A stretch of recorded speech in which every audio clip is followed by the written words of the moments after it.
Alright, let me ask you something odd.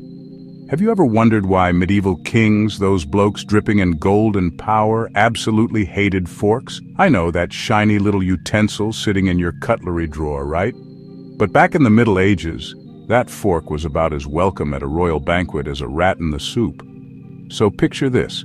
It's the 12th century. Castles everywhere, banquets fit for legends, but every king and queen is still eating with their hands. Maybe a knife if they're feeling fancy. Why? Well, the fork, believe it or not, had a reputation. It actually showed up in Europe around the 11th century, mostly brought over by Byzantine princesses as part of their dowries. But here's the thing. These forks looked strange. They had just two long prongs, almost like tiny pitchforks. And the church? Oh, the church thought that was downright sinful.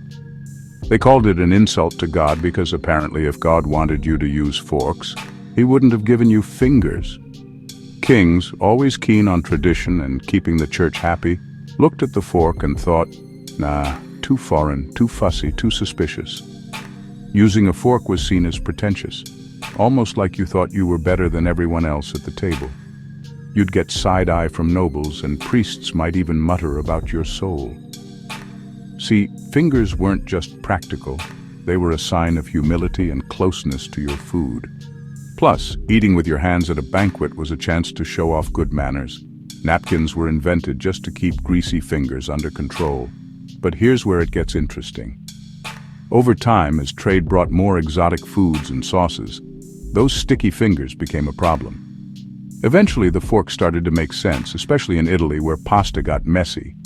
But even then, English kings and their mates clung to tradition for centuries.